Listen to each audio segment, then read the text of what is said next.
Hello മച്ചന്മാരെ, welcome back to Mallu explainer. നമ്മൾ ഇന്ന് കേൾക്കാൻ പോകുന്നത് ഒരു ഇൻവെസ്റ്റിഗേഷൻ മൂവിയുടെ കഥയാണ്. എപ്പോഴും കേൾക്കാറുള്ളത് പോലെ തന്നെ വളരെ ഡാർക്ക് ആയിട്ടുള്ള ഒരു ഇൻവെസ്റ്റിഗേഷൻ സ്റ്റോറി അല്ല, ഇത് വളരെ ലൈറ്റ് ആണ്. എന്നാൽ ഇതിന്റെ അവസാനം ഇച്ചിരി ഡാർക്ക് ആണ്. ഒരു സ്കൂളിൽ വെച്ച് നടക്കുന്ന ഒരു പെൺകുട്ടിയുടെ മരണം, അതിന്റെ കാരണക്കാരനെ കണ്ടുപിടിക്കാനായിട്ട് ആ പെൺകുട്ടിയുടെ ചേച്ചിയും അതുപോലെ തന്നെ ഒരു പ്രൈവറ്റ് ഡിറ്റക്റ്റീവും കൂടെ സ്കൂളിലേക്ക് പോവുകയാണ്. അവിടെ വെച്ച് അവർ നടത്തുന്ന വളരെ ലൈറ്റ് ആയിട്ടുള്ള ഒരു ഇൻവെസ്റ്റിഗേഷൻ, അതാണ് ഈ സിനിമയിലൂടെ നമ്മൾ കാണാൻ പോകുന്നത്. നിങ്ങൾ ഒട്ടും പ്രതീക്ഷിക്കാത്ത ചില സംഭവങ്ങൾ സിനിമയുടെ അവസാനത്തിൽ ഉണ്ടാവും. അപ്പൊ എന്തായാലും നമുക്ക് നേരെ കഥയിലേക്ക് പോകാം. So again welcome back to Mallu explainer. സിനിമയുടെ ആരംഭത്തിൽ ഒരു വലിയ അപ്പാർട്ട്മെന്റ് കാണിക്കുകയാണ്. അതിന്റെ ഏകദേശം മുകൾ ഭാഗത്തുള്ള ഒരു റൂമിന്റെ ബാൽക്കണിയിൽ ഒരു പെൺകുട്ടി നിൽക്കുന്നുണ്ട്. അവളുടെ പേര് മിൻസു എന്നാണ്. കരഞ്ഞു കലങ്ങിയ കണ്ണുകളായിരുന്നു ആ ഒരു പെൺകുട്ടിക്ക്. ബാൽക്കണിയിൽ നിൽക്കുന്ന അവളുടെ നിൽപ്പും ഭാവവും അത്ര ശരിയല്ല കേട്ടോ. നമ്മൾ വിചാരിച്ചതുപോലെ തന്നെ അല്പനേരം കഴിഞ്ഞപ്പോൾ അവൾ താഴേക്ക് എടുത്തു ചാടുകയാണ്. മിൻസു പിന്നീട് മരണപ്പെടുന്നുണ്ട്. അത് വാർത്തയാവുകയാണ്. ഒരുപാട് പേർ ഇതിനെക്കുറിച്ച് അറിഞ്ഞു. ഇതേ സമയത്ത് തന്നെ നമ്മളെ കാണിക്കുന്നത് രണ്ടുപേർ പരസ്പരം അങ്ങോട്ടിങ്ങോട്ടും ടെക്സ്റ്റ് മെസ്സേജുകൾ അയക്കുന്നതാണ്. അത് ആരാണെന്നോ അവരെന്താ ചെയ്തതെന്നൊന്നും നമ്മളെ കാണിക്കുന്നില്ല. അവരുടെ മെസ്സേജ് മാത്രമാണ് കാണിക്കുന്നത്. അതിലൊരാൾ ചോദിക്കുന്നുണ്ട്, അയ്യോ നമ്മൾ കാരണമാണോ ആ ഒരു മിൻസു അവൾ മരിച്ചു കളഞ്ഞത്? നമ്മുടെ തലയിലെങ്ങാനും ആ കേസ് വരുമോ എന്നൊക്കെ ചോദിക്കുമ്പോൾ രണ്ടാമത്തെ ആള് പറയാണ്, നീ എന്തിനാ പേടിക്കുന്നത്? നമ്മളൊരു കാര്യം ചെയ്തു, അത് നമ്മുടെ ആവശ്യമായിരുന്നു എന്ന് കരുതി അവൾ ആത്മഹത്യ ചെയ്യാന്നൊന്നും നമുക്കറിയില്ലായിരുന്നല്ലോ. അതുകൊണ്ട് തന്നെ ഈ മരണത്തിൽ നമുക്ക് യാതൊരു പങ്കുമില്ല, നീ പേടിക്കാതെ അവിടെ ഇരിക്കുന്നു പറയാണ്. അങ്ങനെയാണ് ആ മെസ്സേജിൽ പറയുന്നത്. ഇവിടെ സീൻ കട്ടായി അടുത്ത സീനിൽ ഒരു ലേഡിയെ കാണിക്കുകയാണ്. ഈ ലേഡിയുടെ പേര് ഹന്ന എന്നാണ്. ഞാൻ എപ്പോഴും പറയുന്നത് പോലെ കൊറിയൻ സിനിമയാണ്, പേരുകൾ വായിൽ കൊള്ളത്തില്ല. അതുകൊണ്ട് നിങ്ങൾക്ക് കേൾക്കാൻ ഓർമ്മയ്ക്കും എനിക്ക് പറയാൻ എളുപ്പത്തിനും ഞാൻ പേരുകൾ മാറ്റുന്നുണ്ട്. ഹന്ന രാവിലെ തന്നെ ഒരാളെ കാണാനായിട്ട് അയാളുടെ റൂമിലേക്ക് ചെന്നിരിക്കുകയാണ്. ആദ്യമൊന്നും ബെല്ലടിച്ചു, അയാൾ വരുന്നില്ല. അവള് വീണ്ടും അടിച്ചു, പിന്നെയും അടിച്ചു. അവസാനം വാതിലും തുറന്ന് ഒരു ചെറുപ്പക്കാരൻ പുറത്തേക്ക് വരുന്നുണ്ട്. അവന്റെ പേര് സൂഹോ എന്നാണ്. അവനൊരു പ്രൈവറ്റ് ഡിറ്റക്റ്റീവ് ആണ്. എന്തായാലും വാതിൽ തുറന്ന് സൂഹോ പറയാണ്, രാവിലെ തന്നെ ആരാണ്ടാ? മനുഷ്യന് ഉറങ്ങാനും സമ്മതിക്കില്ല. എന്തായാലും സുഖം നോക്കുമ്പോൾ ഒരു പെൺകുട്ടിയാണ്. അപ്പോൾ അവളോട് ആരാന്ന് ചോദിച്ചപ്പോൾ എന്റെ പേര് ഹന്ന എന്നാണ്, നിങ്ങളോടൊന്ന് സംസാരിക്കണമെന്ന് പറയണം. എന്നാ ശരി, ഉള്ളിലേക്ക് വാ, പറയാനുള്ളത് പറഞ്ഞിട്ട് വേഗം പോന്ന് പറയണം അവൻ. പിന്നീട് നമ്മുടെ ഹന്ന ഉള്ളിലേക്ക് വരുന്നുണ്ട്. എന്നിട്ട് ഈ സുഹോയോട് പറയാണ്, ആദ്യം നിങ്ങൾ കുറച്ച് ക്ഷമയോടെ ഇരിക്കുക, ഞാൻ പറയുന്ന കാര്യങ്ങൾ ശ്രദ്ധിച്ച് കേൾക്കണം. ആ പറ, ഞാൻ കേട്ടോളാം എന്ന ഭാവത്തിൽ സുഹോ അവിടെ ഇരിക്കുന്നുണ്ട് കേട്ടോ. ഇപ്പൊ ഹന്ന പറയാണ്, നിങ്ങൾക്ക് മുന്നേ ഞാൻ പോയി കണ്ടത് മറ്റൊരു പ്രൈവറ്റ് ഇൻവെസ്റ്റിഗേറ്ററെ ആയിരുന്നു. എന്നാൽ എന്റെ കാര്യങ്ങളൊക്കെ അയാളോട് പറഞ്ഞപ്പോൾ അയാൾ എന്നോട് പറഞ്ഞു, ഈ കേസ് തെളിയിക്കാനായിട്ട് കുറച്ച് ടെക്നിക്കൽ ആയിട്ടുള്ള നോളജ് ആവശ്യമാണ്. അയാൾക്കതില്ലായിരുന്നു. അതുകൊണ്ട് തന്നെ ആ പ്രൈവറ്റ് ഡിറ്റക്റ്റീവ് നിങ്ങളുടെ പേര് സജസ്റ്റ് ചെയ്തു. അങ്ങനെയാണ് ഇപ്പൊ ഞാൻ നിങ്ങളുടെ അടുത്തേക്ക് വന്നത്. ഓക്കെ കാര്യങ്ങളൊക്കെ മനസ്സിലായി, ഇനി മാറ്ററിലേക്ക് വാന്ന് സുഹോ പറയാണ്. ഇപ്പൊ ഹന്ന പറയാണ്, എനിക്കൊരു അനിയത്തി ഉണ്ടായിരുന്നു. അവളുടെ പേര് മിൻസു എന്നാണ്. കുറച്ച് മാസങ്ങൾക്ക് മുന്നേ എന്റെ അനിയത്തി മിൻസു ബസ്സിൽ പോകുന്ന സമയത്ത് ഒരു 40 വയസ്സ് ഒരാള് അവളോട് മോശമായിട്ട് പെരുമാറി. അവൾ അതിനോട് പ്രതികരിക്കാതെ നിന്നൊന്നുമില്ല, പോയി കേസ് കൊടുത്തു. അതിന്റെ പേരിൽ അയാളെ 6 മാസം പോലീസ് ജയിലിൽ ഇടുകയും ചെയ്തു. എന്നാൽ 6 മാസം കഴിഞ്ഞ് ഈ ആള് പുറത്തേക്ക് വന്ന സമയത്ത് അയാൾക്കൊരു അനിയത്തി ഉണ്ടായിരുന്നു. ആ അനിയത്തി സോഷ്യൽ മീഡിയയിൽ ഒരു പോസ്റ്റ് ഇട്ടു. അതായത് അവളുടെ ചേട്ടൻ കുറ്റക്കാരനല്ല, എന്റെ ചേട്ടനെതിരെ ഒരു ഫേക്ക് ആയിട്ടുള്ള കേസ് മിൻസു കൊടുത്തതാണ്. അതിന്റെ കാരണം ഒരു ദിവസം ബസ് സ്റ്റോപ്പിൽ അവൾ സിഗരറ്റ് വലിച്ചു നിൽക്കുമ്പോൾ എന്റെ ചേട്ടൻ പോയി പറഞ്ഞു, മോളെ ഈ പ്രായത്തിൽ ഇങ്ങനെയൊന്നും ചെയ്യരുത്, മോശമാണ്. അതിന്റെ ദേഷ്യത്തിലാണ് അവൾ എന്റെ ചേട്ടനെതിരെ ഫേക്ക് ആയിട്ടുള്ള കേസ് കൊടുത്തത്. അത് മാത്രമല്ല, ഒരുപാട് ദുഷിയുള്ള പെൺകുട്ടിയാണ് ഈ മിൻസു. കണ്ണിൽ കണ്ട ചെറുപ്പക്കാരുടെ കൂടെ എല്ലാം ഇരുന്ന് കള്ളു കുടിക്കും, എല്ലാ അനാവശ്യവും കാണിക്കും. അതുപോലെ തന്നെ നന്നായിട്ട് പോകുന്ന ഒരു കപ്പിൾസിന്റെ ഇടയിലേക്ക് ചെന്ന് അവരെ തെറ്റിച്ച് ആ പെൺകുട്ടിയുടെ ബോയ്ഫ്രണ്ടിനെ വരെ അടിച്ചു കൊണ്ടുപോകുന്ന ഒരു വൃത്തികെട്ട സ്വഭാവം കൂടെ അവൾക്കുണ്ട്. മാത്രമല്ല, ഇവളെ കൺട്രോൾ ചെയ്യാനായിട്ട് ഇവൾക്ക് അച്ഛനും ഇല്ല, അമ്മയും ഇല്ല, ഒരു കുത്തഴിഞ്ഞ ജീവിതമാണ് ഈ മിൻസുയ്ക്ക്. അങ്ങനെ വളരെ മോശമായ രീതിയിൽ മിൻസുവിനെ കുറിച്ച് ആരോ സോഷ്യൽ മീഡിയയിൽ എഴുതി പോസ്റ്റ് ഇട്ടു. ആരോ അല്ല, അവൾ കേസ് കൊടുത്ത ആ ആളുണ്ടല്ലോ, ആ ആളുടെ അനിയത്തിയാണ്. മാത്രമല്ല, ഈ ഒരു പോസ്റ്റ് കണ്ടതോട് കൂടിയിട്ട് മിൻസുവിന്റെ കോളേജിലെ കുട്ടികളൊക്കെ എന്താക്കി, അവളുടെ ഫോട്ടോ എല്ലാം സോഷ്യൽ മീഡിയയിൽ ഷെയർ ചെയ്യാൻ തുടങ്ങി. ഇത് നന്നായിട്ട് വൈറലായി. സോഷ്യൽ മീഡിയയിൽ മിൻസുവിനെ കൊന്നു കൊലവിളിക്കാൻ തുടങ്ങി. അപമാനം സഹിക്കാൻ കഴിയാതെ എന്റെ അനിയത്തി ആ കടുങ്കൈ ചെയ്തു. അവൾ താമസിച്ച അപ്പാർട്ട്മെന്റിന്റെ മുകളിൽ നിന്നും താഴേക്ക് എടുത്തു ചാടി മരിച്ചു കളഞ്ഞു.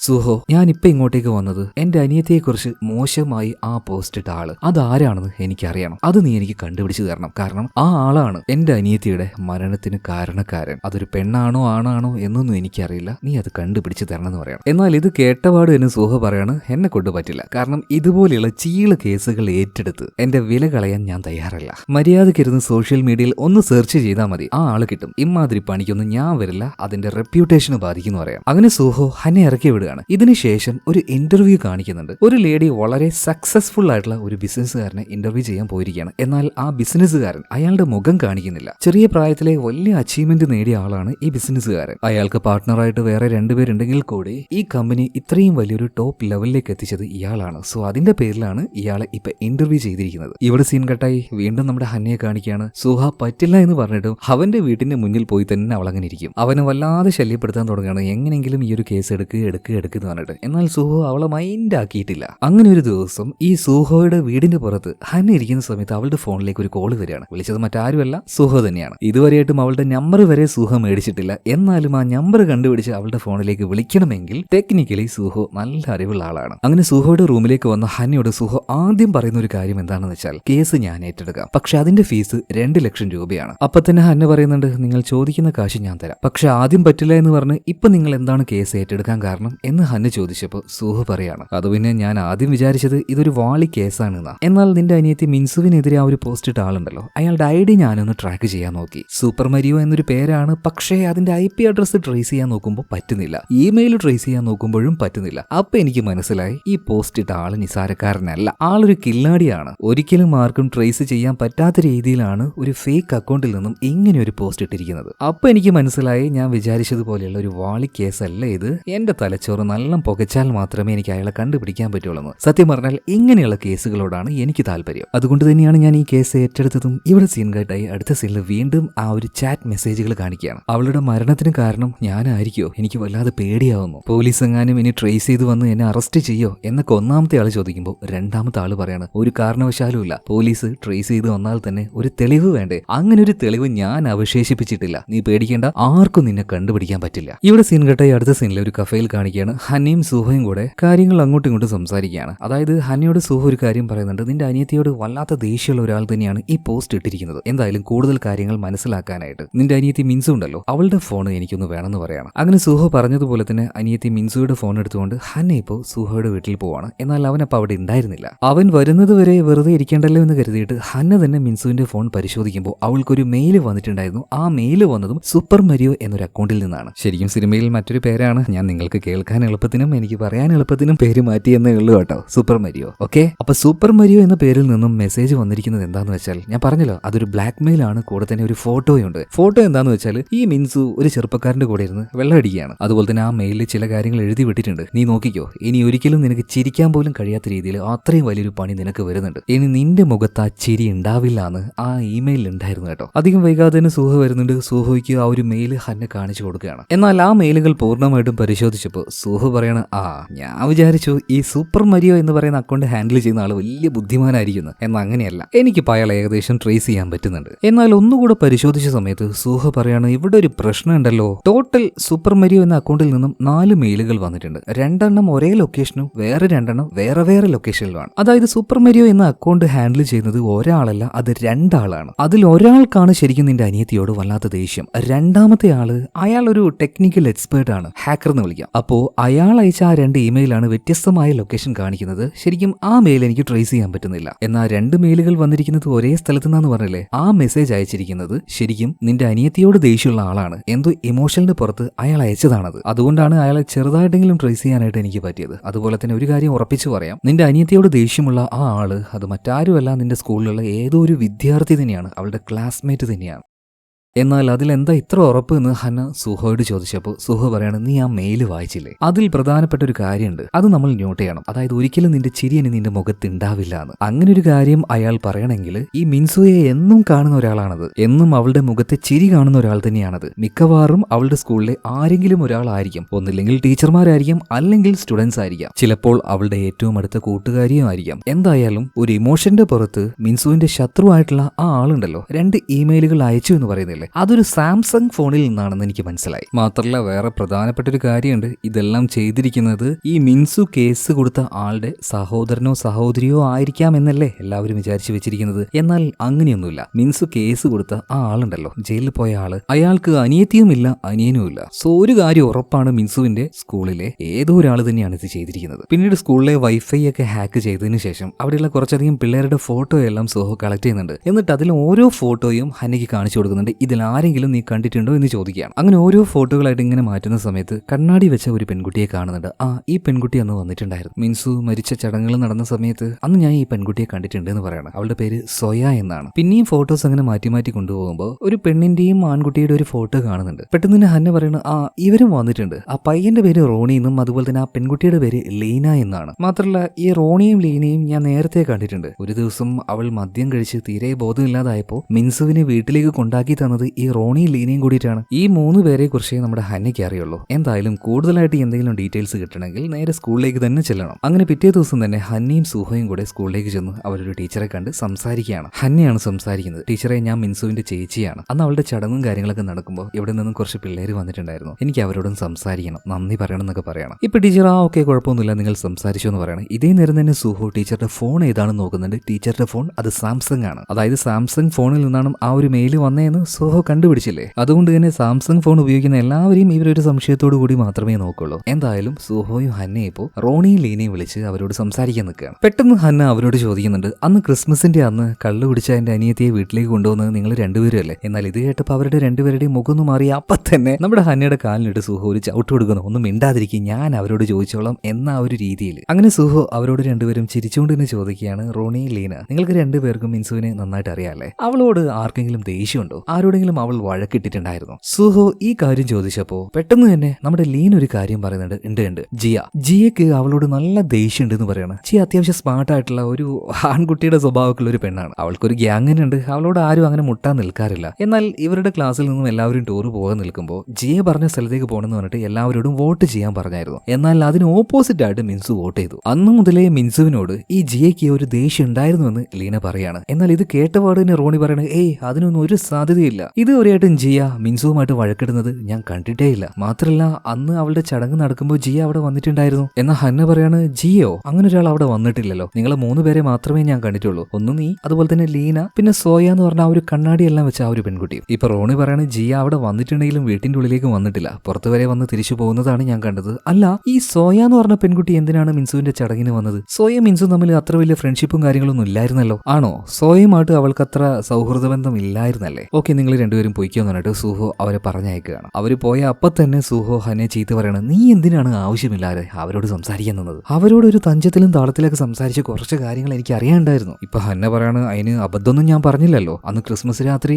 മിൻസുവിനെ കൊണ്ടുവന്നത് ഇവര് രണ്ടുപേരും അല്ലേ എന്നേ ഞാൻ ചോദിച്ചുള്ളൂ. ഇപ്പൊ സുഹു പറയാണ്, അതല്ല ഹന്ന, നീ ഒരു കാര്യം മനസ്സിലാക്കണം. മിൻസുവിന്റെ ഫോണിലേക്ക് ഒരു ഇമെയിൽ വന്നായിരുന്നല്ലോ. അവനും ഏതൊരു പയ്യനും കൂടെ ബാറിലിരിക്കുന്ന രീതിയിലുള്ള ഒരു ചിത്രം. ആ ഫോട്ടോ എടുത്തതും അതുപോലെ തന്നെ കള്ളു കുടിച്ച് ബോധമില്ലാത്ത മിൻസുവിനെ റോണി ലീനയും കൂടെ നിന്റെ വീട്ടിലേക്ക് കൊണ്ടുവന്നതും ഒരേ ദിവസമാണ്. അപ്പൊ എനിക്ക് അതിന്റെ പിന്നിലെ കാര്യങ്ങൾ അവരോട് ഡയറക്റ്റ് ആയിട്ട് ചോദിച്ച് മനസ്സിലാക്കണമായിരുന്നു. പക്ഷേ നിന്റെ ആ ഒരു ആദ്യത്തെ ചോദ്യം കേട്ടപ്പോൾ തന്നെ റോണി ലീനി ഒന്ന് പതറിപ്പോയി. അതുകൊണ്ട് മേലാൽ അനാവശ്യമായിട്ട് നീ ആരോടും സംസാരിക്കാൻ നിൽക്കരുതെന്ന് ഇപ്പൊ സുഹോ വാണിംഗ് കൊടുക്കുകയാണ്. എന്തായാലും ഇതിനുശേഷം ഇവർ രണ്ടുപേരും പോകുന്നത് ജിയയുടെ അടുത്തേക്കാണ്. ജിയ ആരാണെന്ന് മനസ്സിലായോ? നമ്മുടെ ലീന പറഞ്ഞില്ലേ ജിയ അതുപോലെ തന്നെ മിൻസുവുമായിട്ട് എന്തൊക്കെയോ പ്രശ്നമുണ്ട്. എന്നാൽ റോണി പറഞ്ഞത് അവര് തമ്മിൽ ഒരു പ്രശ്നവും ഇല്ലാന്നല്ലേ. ആ പെൺകുട്ടി തന്നെ ജിയ, ആ ക്ലാസ്സിലെ സ്മാർട്ട് ആയിട്ടുള്ള ഒരു പെൺകുട്ടിയാണ്. ഇപ്പൊ ജിയുടെ അടുത്തേക്ക് ചെന്നിട്ട് സുഹു പറയാണ്, മിൻസു അവൾക്ക് ഒരുപാട് കുറ്റബോധം ഉണ്ടായിരുന്നു. നീയുമായിട്ടെന്ന ആ ഒരു വഴക്കിട്ടയിലൊക്കെ എന്തെങ്കിലും ഒരു ദിവസം നിന്റെ അടുത്ത് വന്നിട്ട് മാപ്പ് പറയണം എന്നൊക്കെ അവൾക്ക് ഉണ്ടായിരുന്നു. നിനക്കും അതുപോലെ എന്തെങ്കിലുമൊക്കെ ബുദ്ധിമുട്ട് മനസ്സിലുണ്ടെങ്കിൽ അവളോടൊന്ന് ക്ഷമിച്ചു കൊടുത്തേക്കണേ. ഇപ്പൊ ജിയ പറയണേ, എനിക്ക് അവളോട് യാതൊരു ദേഷ്യമില്ല, അതൊക്കെ ഞാൻ അന്നേ വിട്ടതാണ്. അതുപോലെ തന്നെ സുഹു ജിയയുടെ ഉള്ളറിയാൻ വേണ്ടി മറ്റൊരു കാര്യം കൂടി ചോദിക്കുകയാണ്, ഈ മിൻസുവിന് വേറെ ആരോടെങ്കിലും ശത്രുത ഉണ്ടായിരുന്നോ? വേറെ എന്തെങ്കിലും പ്രശ്നങ്ങൾ ഉണ്ടായിരുന്നോ? അറിയാമെങ്കിൽ ഒന്ന് പറഞ്ഞു തരണേ. ഇപ്പൊ ജിയ പറയണേ, അതിനെക്കുറിച്ചൊന്നും എനിക്ക് അറിയില്ല എന്ന് പറയാം. എന്നാൽ ശരി, ഞാൻ പോട്ടെ എന്ന് പറഞ്ഞിട്ട് ജിയ പോവുകയാണ്. എന്തായാലും ഇതിനുശേഷം സുഹോയും ഹന്നയും കാണാൻ പോകുന്നത് ആ കണ്ണാടി വെച്ച പെൺകുട്ടി ഉണ്ടല്ലോ, സോയ, അവളെ കാണാനാണ്. ഈ സോയയും മിൻസും തമ്മിൽ വലിയ ഫ്രണ്ട്ഷിപ്പ് ഒന്നും ഇല്ലെങ്കിലും മിൻസു മരിച്ചു തന്ന് അവളെ കാണാനായിട്ട് സോയ വന്നിട്ടുണ്ടായിരുന്നു. അതുപോലെ തന്നെ സോയ ഇപ്പോൾ ഉള്ളത് ഒരു ലൈബ്രറിയിലാണ്. പുസ്തകങ്ങളൊക്കെ മാനേജ് ചെയ്യുന്ന ചെറിയ ചെറിയ പരിപാടിയെല്ലാം അവൾ അവിടെ ചെയ്യുന്നുണ്ട്. ഇപ്പൊ അവളുടെ അടുത്തേക്ക് ചെന്നിട്ട് എല്ലാവരോടും ചോദിക്കുന്ന പോലെ തന്നെ മിൻസുവിനെ കുറിച്ച് ചോദിക്കുന്നുണ്ട്. നേരത്തെ റോണി പറഞ്ഞതുപോലെ തന്നെ ഈ സോയയും അതുപോലെ തന്നെ മിൻസുവുമായിട്ട് വലിയ ഫ്രണ്ട്ഷിപ്പ് ഒന്നുമില്ല. ലൈബ്രറിയിലേക്ക് പുസ്തകം എടുക്കാനും വായിക്കാനുമായിട്ട് മിൻസു പലതവണ വരാറുണ്ട്. സോ ആ സമയത്ത് കണ്ട പരിചയം ഒന്ന് ചിരിക്കും, അത്ര തന്നെ. അപ്പൊ ഒരു ചെറിയ പരിചയമുള്ളത് കൊണ്ടാണ് മിൻസു ഒന്ന് മരിച്ച സമയത്ത് സോയ ഒന്ന് വന്നത്. അതിൽ കൂടുതലായിട്ടൊന്നും അറിയില്ലാന്ന് സോയയും പറയാണ്. വേറെ എന്തെങ്കിലുമൊക്കെ അറിയുമെന്ന് സോയയോട് സുഹ ചോദിക്കുമ്പോൾ അത് പിന്നെ ഇല്ല, അവൾ ആരുമായിട്ട് അങ്ങനെ വഴക്കിട്ടതൊന്നും എനിക്ക് അറിയില്ല. പിന്നെ വേറൊരു കാര്യമുണ്ട്, ഈ മിൻസു ഉണ്ടല്ലോ, അവളുടെ ഒരു അടുത്ത കൂട്ടുകാരിയാണ് ലീന. എന്നാൽ ഈ മിൻസു മരിക്കുന്ന സമയത്ത് ലീനയുമായിട്ട് എന്തോ വലിയ വഴക്കിലായിരുന്നു. രണ്ടുപേരും നല്ല കൂട്ടുകാരായിരുന്നു. പക്ഷേ എന്തോ അവസാന സമയത്തൊക്കെ അവർ രണ്ടുപേരും തമ്മിൽ നല്ല വഴക്കുണ്ടായിരുന്നു, സംസാരിക്കാറില്ലായിരുന്നു, നല്ല ഡിസ്റ്റൻസ് ഉണ്ടായിരുന്നു. അതെനിക്ക് മനസ്സിലായിരുന്നു. വേറെ ഒന്നും മിൻസുവിനെ കുറിച്ച് എനിക്ക് അറിയില്ല എന്ന് സോയ പറയാണ്. ഇതേ നേരം തന്നെ ലൈബ്രറിയിലേക്ക് വന്ന വേറൊരു സ്റ്റുഡന്റ് അവന്റെ ഫോൺ അവിടെ തന്നെ വെക്കുകയാണ് കേട്ടോ. കാരണം ലൈബ്രറിയിലേക്ക് കയറുന്നതിന് മുന്നേ ഫോൺ അവിടെ വെച്ചിട്ട് വേണം ഉള്ളിലേക്ക് പോകാനായിട്ട്. ഇപ്പൊ പോകാൻ നേരത്ത് സൂഹോ നമ്മുടെ സോയയുടെ ഫോണും നോക്കുന്നുണ്ട്. അതും ഒരു സാംസങ് ഫോണാണ്. എന്തായാലും ഇതിനുശേഷം സൂഹോയും ഹന്നയും കൂടെ നേരെ പോകുന്നത് റോണിയുടെ അടുത്തേക്കാണ്. എന്തിനായിരുന്നു ലീനയും മിൻസുവും തമ്മിൽ വഴക്കിട്ടത് എന്നറിയാൻ വേണ്ടിയിട്ട്. ഇപ്പൊ തലയും താഴ്ത്തി പിടിച്ച് റോണി പറയാണ്, മിൻസുവും ലീനയും വഴക്കിടാൻ കാരണക്കാരൻ ഞാൻ തന്നെയാണ്, എന്റെ പേരിലാണ് അവര് വഴക്കിട്ടേന്ന് പറയാണ്. അതായത് ഈ റോണി അതുപോലെ തന്നെ ലീന രണ്ടുപേരും ചെറുപ്പം മുതലേ ഒരേ സ്കൂളിലാണ് പഠിച്ചത്. എന്നാൽ ലീനയ്ക്ക് റോണിയോട് ഭയങ്കര ഇഷ്ടമായിരുന്നു. എന്നാൽ അതൊരു ഫ്രണ്ട്ഷിപ്പ് ആണ് എന്നാണ് റോണി വിചാരിച്ചത്. അവളുടെ ഇഷ്ടത്തെ തിരിച്ചറിഞ്ഞില്ലായിരുന്നു. അങ്ങനെ ഇരിക്കെ ഈ അടുത്ത സമയത്ത് മിൻസുവിനും ഈ റോണിയോട് ഒരു ഇഷ്ടമുണ്ടായി. രണ്ടുപേരും കുറച്ച് ദിവസം ഡേറ്റിംഗിലൊക്കെ ആയിരുന്നു. എന്നാൽ പെട്ടെന്ന് എന്തോ ഒരു കാരണത്താൽ മിൻസു തന്നെ റോണിയോട് പറഞ്ഞു, എനിക്ക് നിന്നോട് വലിയ താല്പര്യമൊന്നുമില്ല, നമുക്ക് ബ്രേക്കപ്പ് ആവാന്ന്. എന്നിട്ട് ഇതിനെക്കുറിച്ച് മിൻസു നേരെ ചെന്ന് ലീനയോട് പറഞ്ഞു. ഇത് കേട്ടപ്പോൾ ലീനയ്ക്ക് ഭയങ്കര ദേഷ്യമായി. ഞാൻ പ്രേമിച്ച എന്റെ ബോയ് ഫ്രണ്ടിനെ തന്നെ നിനക്ക് വേണമായിരുന്നോടി, കൂടെ നിന്ന് എന്നെ പറ്റിക്കുകയായിരുന്നല്ലേ. അതിന്റെ പേരിലാണ് ലീനയും മിൻസു വന്ന് വഴക്കിട്ടത്. മാത്രമല്ല ഈ ലീനയ്ക്ക് എന്നോട് പ്രണയമുണ്ട് എന്ന് എനിക്ക് മനസ്സിലായത് തന്നെ അന്നാണ്. മാത്രമല്ല അതിനുശേഷമാണ് ഞങ്ങൾ രണ്ടുപേരും പിന്നീട് അടുത്തതും. ഇതിനിടയിലാണ് മിൻസു മരണപ്പെടുന്നത്. അതുപോലെ തന്നെ അന്ന് ക്രിസ്മസ് രാത്രിയിൽ ബോധമില്ലാത്ത മിൻസുവിനെ നിങ്ങൾ രണ്ടുപേരും അല്ലേ വീട്ടിലേക്ക് കൊണ്ടാക്കിയത്? ശരിക്കും അന്ന് രാത്രി എന്താ സംഭവിച്ചതെന്ന് സുഹു ചോദിച്ചപ്പോൾ ഈ റോണി പറയണ, അന്ന് ഞങ്ങൾ രണ്ടുപേരും കൂടെ ഒരു ഔട്ടിങ്ങിന് വേണ്ടി പുറത്തു പോയതാണ്. അപ്പോഴാണ് എൻ്റെ ഒരു ഫ്രണ്ട് വന്നിട്ട് ഒരു കാര്യം പറഞ്ഞത്. മിൻസു അവിടെ ഉണ്ടായിരുന്ന ഏതോ ഒരു ഗ്യാങ്ങിന്റെ കൂടെ കള്ളു കുടിച്ച് നിൽക്കുകയാണ്. ആ ഗ്യാങ്ങിനെ കുറിച്ച് എനിക്ക് നന്നായിട്ട് അറിയാം. അവരൊക്കെ ഭയങ്കര മോശമാണ്. ഞാനും ലീനയും കൂടെ അങ്ങോട്ടേക്ക് പോയപ്പോൾ മിൻസുവിന് യാതൊരു ബോധം ഉണ്ടായിരുന്നില്ല. അവരുടെ കൂടെ കാറിൽ കയറി എങ്ങോട്ടോ പോകാൻ നിൽക്കുമ്പോഴാണ് ഞാൻ വേഗം അങ്ങോട്ടേക്ക് ചെന്നതും അവളെ കൂട്ടി പിന്നീട് വീട്ടിലേക്ക് കൊണ്ടാക്കിയതും. ആ ഒരു ഗ്യാങ് എന്ന് പറയുന്നത് ഭയങ്കര മോശമായിട്ടുള്ള പയ്യന്മാരാണ് അതിലുള്ളത്. അതിലുള്ള ഏതോ ഒരുത്തിന്റെ കൂടെയുള്ള ഫോട്ടോ ആണ് ശരിക്കും വൈറലായതും അതിന്റെ പേരിൽ എല്ലാവരും മിൻസുവിനെ ചീത്ത വിളിച്ചതും. മാത്രമല്ല ആ ഗ്യാങ്ങിനുള്ള ഒരുത്തിന്റെ അനിയൻ ഈ സ്കൂളിൽ തന്നെ പഠിക്കുന്നുണ്ട്. അവന്റെ പേര് ജിൻഡോ എന്നാണ്. ചിലപ്പോൾ ജിൻഡോ ആയിരിക്കും ആ ഒരു ഫോട്ടോ വൈറലാക്കിയത് എന്ന് റോണി പറയുന്നുണ്ട്. പക്ഷെ എനിക്ക് അവനേക്കാൾ കൂടുതൽ സംശയം സോയയാണ്. അതായത് ആ ഒരു കണ്ണാടി വെച്ച കണ്ടാൽ പാവത്തിനെ പോലെ തോന്നുന്ന ആ ഒരു പെണ്ണുണ്ടല്ലോ, അവള് തന്നെ.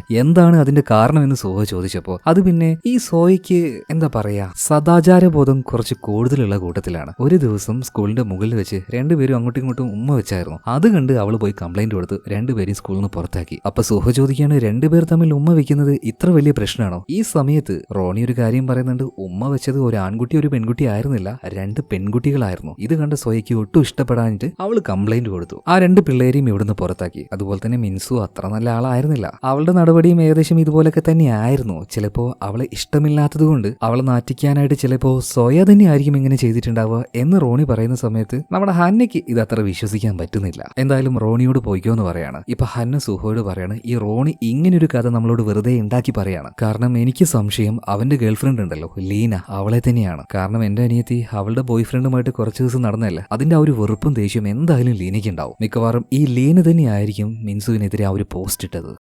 ഇപ്പൊ സുഹ പറയാണ്, അങ്ങനെ ഉറപ്പിക്കാൻ വരട്ടെ, നമുക്ക് യാതൊരു എവിഡൻസും ഇപ്പൊ കിട്ടിയിട്ടില്ല. അതുപോലെ തന്നെ ഒരു കാര്യം ഞാൻ കൺഫേം ചെയ്തിട്ടുണ്ട്. അന്ന് പറഞ്ഞില്ലേ ഈ സ്കൂളിലെ ആരോ ഒരാൾ തന്നെയാണ് മിൻസുവിനിട്ട് പണി കൊടുത്തതെന്ന്. അത് ഞാൻ ഏകദേശം ഉറപ്പിച്ചിട്ടുണ്ട്. കാരണം എന്താന്ന് വെച്ചാൽ ഒരാൾ ഒരു വൈഫൈ ഉപയോഗിക്കുന്ന സമയത്ത് ഒരു പ്രത്യേകതരം കോഡ് അവരുടെ ഫോണിൽ ഉണ്ടാവും. സൂപ്പർ മരിയോ എന്ന ആ ഒരു അക്കൗണ്ട് വൈഫൈയിൽ കണക്ട് ചെയ്തപ്പോൾ അപ്പോൾ ഉണ്ടായ ആ ഒരു കോഡ് ഞാൻ എടുത്തു വെച്ചിട്ടുണ്ടായിരുന്നു. അതുപോലെ തന്നെ സ്കൂളിലെ വൈഫൈ പല പിള്ളേരും കണക്ട് ആക്കുന്നുണ്ടല്ലോ. അപ്പൊ അതിന്റെ കോഡ് പരിശോധിച്ചപ്പോൾ രണ്ടും ഒന്ന് തന്നെയാണ്. അതായത് സൂപ്പർ മരിയോ എന്ന ആ ഒരു അക്കൗണ്ട് മാനേജ് ചെയ്യുന്ന ഒരാൾ, അതായത് ആ ഹാക്കർ അല്ല, മിൻസുവിനോട് ദേഷ്യമുള്ള ആ ഒരാൾ എന്തായാലും ഈ സ്കൂളിലുള്ള ആൾ തന്നെയാണ്. ഓക്കെ, വ്യക്തമായ ഒരു തെളിവ് കിട്ടാതെ അതാരാണെന്ന് നമുക്ക് എന്തായാലും കൺഫേം ചെയ്യാൻ പറ്റില്ല. ഞാൻ ഒന്നുകൂടെ ഒന്ന് അന്വേഷിക്കട്ടെ എന്ന് പറയാണ്. എന്നാൽ ഇതിനിടയിൽ ഹന്ന വേറൊരു രീതിയിൽ അന്വേഷണം നടത്തുകയാണ്. അതായത് ഹന്ന സുഹോയുടെ അടുത്തേക്ക് പോകുന്നതിന് മുന്നേ മറ്റൊരു പ്രൈവറ്റ് ഇൻവെസ്റ്റിഗേറ്ററുടെ അടുത്തേക്ക് പോയായിരുന്നല്ലോ. അയാളോട് മറ്റൊരു കാര്യം അന്വേഷിക്കാൻ നമ്മുടെ ഹന്ന പറഞ്ഞായിരുന്നു. ആ ഡിറ്റക്റ്റീവ് ആ കാര്യങ്ങൾ അന്വേഷിച്ചു. ഇപ്പൊ ആ കാര്യങ്ങൾ വന്നിട്ട് നമ്മുടെ ഹന്നയോട് പറയാണ്, മിൻസു ഒരാൾക്കെതിരെ കേസ് കൊടുത്തു എന്ന് പറയുന്നില്ലേ, അയാൾ 6 മാസം ജയിലിലായിരുന്നല്ലോ. അപ്പൊ മിൻസു കാരണം ജയിലിലായ ആ മനുഷ്യനുണ്ടല്ലോ, അയാളെ കുറിച്ചൊന്ന് അന്വേഷിക്കാൻ വേണ്ടിയിട്ടാണ് ഹന്ന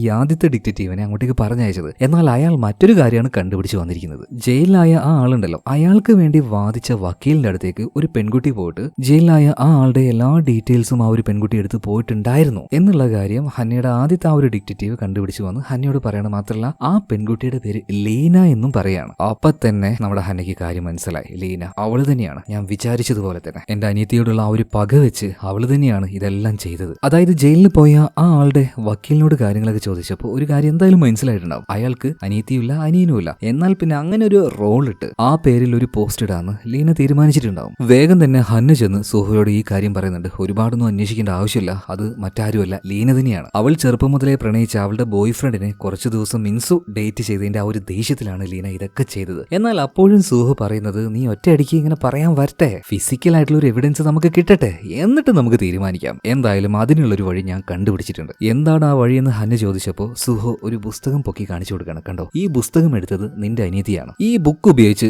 നമ്മൾ അയാളെ കണ്ടുപിടിക്കും. ഇതിനുശേഷം ലൈബ്രറിയിൽ കാണിക്കുകയാണ്. ലൈബ്രറിയിലേക്ക് ഇപ്പൊ കുറച്ച് ആളുകളൊക്കെ വന്നിട്ടുണ്ട്. കൂട്ടത്തിൽ നമ്മുടെ ജിയ ഉണ്ട്, മറ്റേ സ്മാർട്ട് ആയിട്ടുള്ള ആ ഒരു പെൺകുട്ടി. അവൾ ലൈബ്രറിയിൽ നിന്നും ഏതൊരു പുസ്തകം എടുത്തു, അത് തിരിച്ചടക്കാത്തതിന്റെ പേരിൽ എക്സ്പയർ ആയിട്ട് ഫൈൻ അടക്കാൻ വേണ്ടി മെസ്സേജ് വന്നിട്ടുണ്ടായിരുന്നു. അപ്പൊ അതിനെക്കുറിച്ച് ചോദിക്കാനാണ് ജിയ വന്നിരിക്കുന്നത്. കാരണം അങ്ങനെ ഒരു പുസ്തകം അവൾ എടുത്തിട്ടേ ഇല്ല.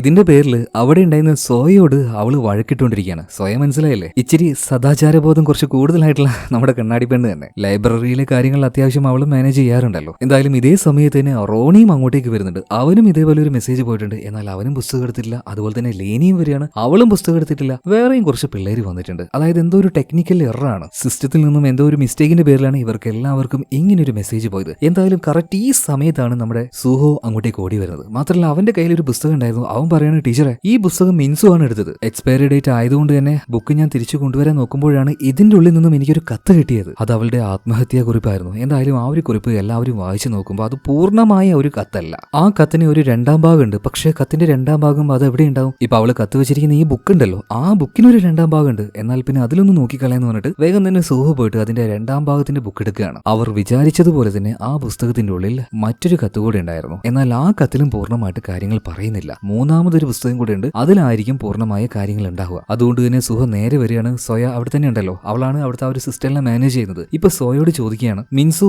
ഈ രണ്ട് പുസ്തകം അല്ലാതെ വേറെ ഏതെങ്കിലും പുസ്തകം എടുത്തിട്ടുണ്ടോ? ഇപ്പോ സോയ ആ ഒരു കമ്പ്യൂട്ടർ പരിശോധിക്കുന്നുണ്ട്. ഇപ്പൊ അവള് പറയണേ, ഇല്ല, രണ്ട് പുസ്തകം മാത്രമേ എടുത്തിട്ടുള്ളൂ. അത് ഈ ബുക്കിന്റെ ഒന്നാം ഭാഗവും രണ്ടാം ഭാഗവും തന്നെയാണ്, വേറൊന്നും സിസ്റ്റത്തിൽ കാണുന്നില്ല എന്ന് പറയണം. ഷോ, ഇനി എന്താ ചെയ്യാ? കത്തിന്റെ മൂന്നാമത്തെ ഭാഗം എങ്ങനെ കണ്ടുപിടിക്കുക? അതെങ്ങനെയെങ്കിലും കണ്ടെത്തണം. തൽക്കാലം ഞാൻ പോവാന്ന് പറഞ്ഞിട്ട് ഇപ്പൊ സുഹോ ഹന്നയും കൂട്ടി അവിടുന്ന് പോകുന്നുണ്ട്. അതിന് സുഹയും ഹന്നയും കൂടെ അവന്റെ വീട്ടിലേക്ക് എത്തിയിട്ടുണ്ട്. അവിടെ എത്തിയ പാടെ തന്നെ ഹന്നയ്ക്ക് ഭയങ്കരമായിട്ട് ദേഷ്യം വന്നു. സുഹയോട് ചോദിക്കാണ്, അല്ല നീ എന്താണ് സ്കൂളിൽ പോയിട്ട് ഒരു നാടകം കളിച്ചത്? എന്താണ് അതിന്റെ അർത്ഥം? എനിക്കൊന്നും മനസ്സിലാവുന്നില്ല. ഇപ്പൊ സുഹു പറയാണ്, ഏകദേശം ആ ആളാരെന്ന് എനിക്ക് മനസ്സിലായിട്ടുണ്ട്, എന്നാലും എനിക്കൊന്ന് കൺഫേം ചെയ്യണം. നീ കുറച്ചു നേരം കൂടെ വെയിറ്റ് ചെയ്യുന്നു പറയണം. മാത്രമല്ല ഇപ്പൊ സുഹയുടെ കൂടെ ഹന്ന ആദ്യം പോയി കണ്ട ആ ഒരു ഡിറ്റക്റ്റീവ് ഉണ്ടല്ലോ, അയാളുണ്ട്. അങ്ങനെ ഇവര് മൂന്നുപേരും കമ്പ്യൂട്ടറിന് മുന്നിൽ പോയിരിക്കുകയാണ്. മോണിറ്ററിൽ ഇപ്പൊ പല CCTV വിഷ്വൽസും കാണിക്കുന്നുണ്ട് കേട്ടോ. അതായത് സ്കൂളിലെ CCTV വിഷ്വലാണ്. ഇവർ പ്രധാനമായിട്ടും ഇപ്പൊ നോക്കുന്നത് ലൈബ്രറിയിലെ CCTV വിഷ്വലാണ്. അതെല്ലാം ഹാക്ക് ചെയ്ത് നേരത്തെ തന്നെ സുഹോ സെറ്റ് ചെയ്തിട്ടുണ്ടായിരുന്നു. മാത്രമല്ല ഇപ്പൊ സുഹോ ഹന്നയോട് പറയണത്, നോക്കിക്കോ, ഒരാൾ ഇപ്പൊ വരും, എന്നിട്ടൊരു പുസ്തകം എടുക്കും, ക്രൈം ഓൺ പണിഷ്മെന്റ് എന്നൊരു പുസ്തകം. ആ പുസ്തകം എടുക്കുന്ന ആളായിരിക്കും നീ തേടുന്ന ആള്. അങ്ങനെ അവര് മൂന്നുപേരും അക്ഷമരായിട്ട് കാത്തിരിക്കുകയാണ്. ആ സമയത്താണ് ഇവരെല്ലാവരും ഞെട്ടിച്ചുകൊണ്ട് ഒരാൾ അങ്ങോട്ടേക്ക് വന്ന് ആ പുസ്തകം എടുക്കുന്നത്. അത് മറ്റാരുമല്ല, കണ്ടാൽ പാവത്തിനെ പോലെ തോന്നിക്കുന്ന സോയ, അവള് തന്നെ. അവള് വേഗം തന്നെ ആ പുസ്തകം തുറന്ന് അതിന്റെ ഉള്ളിൽ നിന്നും മിൻസു എഴുതിയ ആ മൂന്നാമത്തെ കത്ത് എടുക്കുന്നുണ്ട് കേട്ടോ. എന്തായാലും ഇത് കണ്ടതോട് കൂടിയിട്ട് സുഹോ ഹന്നു രണ്ടുപേർക്കും മനസ്സിലായി ശരിക്കും ഇവർ തേടുന്ന ആ ആള് അത് മറ്റാരുമല്ല, സോയ തന്നെയാണെന്ന്. ഇവിടെ വെച്ചാണ് നമ്മുടെ സുഹോ ഒപ്പിച്ച ഒരു ട്രാപ്പിനെ കുറിച്ച് ഹന്ന പറയുന്നത്. അതായത് ആ 3 എഴുത്തുകളും എഴുതിയത് സുഹോ തന്നെയാണ്. കഷ്ടപ്പെട്ട് കുത്തിയിരുന്ന് മിൻസുവിന്റെ ഹാൻഡ് റൈറ്റിംഗ് പഠിച്ച് അവളുടെ ഹാൻഡ് റൈറ്റിംഗിൽ അവൻ തന്നെ എഴുതിയ 3 കത്തുകൾ. എന്നിട്ട് ആ കത്തുകൾ നേരത്തെ സ്കൂളിൽ പോയായിരുന്നല്ലോ, ആ സമയത്ത് ബുക്ക് എടുക്കാൻ പോയ സമയം നോക്കിയിട്ട് അവൻ തന്നെയാണ് ബുക്കിന്റെ ഉള്ളിൽ ഈ കത്തുകളെല്ലാം വെച്ചത്. ഇതുപോലൊരു സിറ്റുവേഷൻ ഉണ്ടാക്കി മൂന്നാമത്തെ കത്ത് അത് പുറത്തു വന്നാൽ ശരിക്കുള്ള ആ ഒരു കൊലയാളി അല്ലെങ്കിൽ മരണത്തിന് പ്രേരിപ്പിച്ച ആള് അയാളുടെ ഡീറ്റെയിൽ ആ ഒരു കത്തിൽ ഉണ്ടാവും എന്ന ആ ഒരു പേടിയിൽ എന്തായാലും ആ ഒരു കത്തെടുക്കാൻ അയാൾ വരുമെന്ന് നമ്മുടെ സുഹോയ്ക്ക് അറിയായിരുന്നു. മാത്രമല്ല നേരത്തെ മിൻസു എത്ര പുസ്തകങ്ങൾ എടുത്തിട്ടുണ്ട് എന്ന് സുഹോ ചോദിച്ചപ്പോൾ അവൾ ആകെ 2 പുസ്തകം എടുത്തിട്ടുള്ളൂ സോയ പറഞ്ഞില്ലേ. എന്നാൽ സത്യത്തിൽ മിൻസു 3 ബുക്ക് എടുത്തിട്ടുണ്ടായിരുന്നു. മൂന്നാമത്തെ ബുക്കിനെ കുറിച്ച് അപ്പൊ തന്നെ സോയ മറച്ചു വെച്ചു. അപ്പൊ തന്നെ സുഹോയ്ക്ക് മനസ്സിലായി അവർ തേടുന്ന ആള് അത് സോയ തന്നെയാണ്. എന്നാലും കൺഫേം ചെയ്യാൻ വേണ്ടിയിട്ടാണ് ഇവർ കാത്തിരുന്നത്. വിചാരിച്ചതുപോലെ തന്നെ പുസ്തകത്തിന്റെ ഉള്ളിൽ പോയിട്ട് സോയ ആ ഒരു കത്തെടുക്കുകയാണ്. അതായത് സോയയ്ക്ക് എന്തോ ഒരു വല്ലാത്തൊരു ദേഷ്യം, ഒരു വെറുപ്പ് മിൻസുവിനോടുണ്ട്. അതാണ് ഇനി കണ്ടുപിടിക്കേണ്ടത്. എന്തായാലും ആ ഒരു വെറുപ്പ് ഉള്ളത് കൊണ്ട് തന്നെയാണ് സോയ മിൻസുവിനെതിരെ അനാവശ്യമായിട്ടുള്ള ആ പോസ്റ്റും കാര്യങ്ങളൊക്കെ ഇട്ടത്. ശരിക്കും സൂപ്പർ മരിയോ എന്ന ഒരു അക്കൗണ്ട് ഹാൻഡിൽ ചെയ്യുന്ന ആള് സോയ തന്നെയാണ്. അവളെ സപ്പോർട്ട് ചെയ്യാനായിട്ട് നല്ല ടെക്നിക്കൽ നോളജ് ഉള്ള ഒരു ഹാക്കറും അവളുടെ കൂടെയുണ്ട്. മിൻസുവിനിട്ട് പണി കൊടുക്കാനായിട്ട് ആദ്യം സോയ തീരുമാനിച്ചത് ഈ മിൻസുവിന്റെ പരാതി കാരണം അയാൾ ജയിലിൽ പോയില്ലേ, ആ സംഭവത്തിനെടുത്ത് അത് വെച്ചൊരു കഥയുണ്ടാക്കി. അതിനുശേഷം സോയ ഈ സ്കൂളിൽ തന്നെയല്ല പഠിക്കുന്നത്. അതുകൊണ്ട് മിൻസുവിന്റെ വേറെയും കാര്യങ്ങൾ അറിയായിരുന്നു. ലീനിയും റോണിയും തമ്മിലുള്ള ആ ഒരു വിഷയം, റോണിയെ മിൻസു പ്രണയിച്ച ആ ഒരു കാര്യം. സോ അത് വെച്ച് വേറെ ആൾക്കാരുടെ ബോയ് ഫ്രണ്ടിനെ തട്ടിയെടുക്കുന്ന ഒരു സ്വഭാവം അവൾക്കുണ്ട് എന്ന രീതിയിൽ അങ്ങനെ ഒരു കഥയുണ്ടാക്കി. മാത്രമല്ല മോശമായ ഗ്യാങ്ങിന്റെ കൂടെ ഡ്രഗ്സ് ഒക്കെ ഉപയോഗിക്കാനായിട്ട് അവൾ പോകുന്നുണ്ടായിരുന്നല്ലോ. സോ ആ ഒരു കാര്യം ഈ ഒരു പോസ്റ്റിൽ അവൾ ഉൾപ്പെടുത്തി. അതിന്റെ കൂടെ തന്നെ ആ ഒരു ഫോട്ടോയും അവൾ അപ്ലോഡ് ചെയ്തു. ആ ഫോട്ടോ എങ്ങനെയാണ് കിട്ടിയത്? ഈ സ്കൂളിലെ ആരുടെ ഒരാളുടെ ഫോണിൽ ആ ഒരു ഫോട്ടോ ഉണ്ടായിരുന്നു. അതായത് ഈ ലൈബ്രറിയിലേക്ക് വരുന്ന ഓരോരുത്തരും അവരുടെ ഫോണ് സോയ സോയ ഇരിക്കുന്ന ആ ഒരു ടേബിളിൽ വെച്ചിട്ട് പോകണല്ലോ. ആ സമയം നോക്കി സോയ ആ ഒരു ഫോൺ ഹാക്ക് ചെയ്തിട്ടുണ്ട്. എന്നിട്ട് അതിൽ ആ ഒരു ഡീറ്റെയിൽ എടുത്തിട്ടുണ്ട്. സോയ എല്ലാം ഹാക്ക് ചെയ്യുന്നത് അവളെ സഹായിക്കുന്ന ആ ഒരു ഹാക്കറാണ്. എന്തായാലും ഈ രീതിയിലൊക്കെ കാര്യങ്ങൾ ചെയ്ത് സോയ തന്നെയാണ് മിൻസുവിനിട്ട് 8ന്റെ പണി കൊടുത്തതും ആ പോസ്റ്റ് ഇട്ടതും അത് കാരണം പിന്നീട് മിൻസു ആത്മഹത്യ ചെയ്തതും. എന്തായാലും ഇവരിപ്പോൾ അവിടുത്തെ ആ ഒരു CCTV വിഷ്വൽസിലേക്ക് നോക്കുമ്പോൾ സോയ ആ ഒരു ബുക്കിന്റെ ഉള്ളിൽ നിന്ന് ഒരു കത്ത് എടുത്തു എന്ന് പറയുന്നില്ലേ, അത് ഇവർ കണ്ടല്ലോ. ആ കത്തിൽ എന്താണെന്ന് പോലും അവൾ വായിച്ചു നോക്കുന്നില്ല. ആ കത്തുമായിട്ട് അവൾ നേരെ ലാബിന്റെ ഭാഗത്തേക്ക് പോയിട്ട് ആരും കാണുന്നില്ല എന്ന് ഉറപ്പിച്ചതിന് ശേഷം അത് കത്തിച്ചു കളയാണ്. ഇത് കണ്ട സമയത്ത് ഹന്നയ്ക്ക് ദേഷ്യം വരാതിരിക്കോ, ഭയങ്കരമായിട്ട് ദേഷ്യം വരികയാണ്. അവളെ ഞാൻ ഇന്ന് ശരിയാക്കുന്നു പറഞ്ഞിട്ട് ഹന്ന പുറത്തേക്ക് ഇറങ്ങാൻ നിൽക്കുമ്പോൾ സുഹ പറയണം, നിക്ക് പോവല്ലേ, ഇപ്പൊ പോയി നീ അവളെ എന്തെങ്കിലും കാണിച്ചാൽ നീ എന്തായാലും പെടും, കൂടെ ഞാനും പെടും, കാരണം ഞാൻ നിന്നെ സഹായിച്ച ആളാണ്, അതുകൊണ്ട് ക്ഷമിക്കേ, ഒന്ന് കാത്തിരിക്കേ. എന്നാൽ ഹന്നയ്ക്ക് അത് പറഞ്ഞിട്ടൊന്നും മനസ്സിലാവുന്നില്ല. ഇപ്പൊ സുഹ പറയണം, നിനക്ക് എന്താ വേണ്ടത്? നിന്റെ അനിയത്തിയുടെ മരണത്തിന് കാരണമായ സോയെ എന്തെങ്കിലും ചെയ്യണം, അല്ലെങ്കിൽ നിന്റെ അനിയത്തി മരിച്ചതുപോലെ തന്നെ അവളും മരിക്കണം, അതല്ലേ ശരിക്കും നിന്റെ ആഗ്രഹം? ഹന്ന പറയണം, അതെ അവള് മരിക്കണം. ഓക്കെ, നിന്റെ അനിയത്തി മരിച്ചതുപോലെ തന്നെ അവളും മരിക്കും, അതിനുള്ള പരിപാടിയൊക്കെ ഞാൻ ഒപ്പിക്കും. പക്ഷേ കാശ് കുറച്ച് ഇറക്കേണ്ടി വരും, ഒരു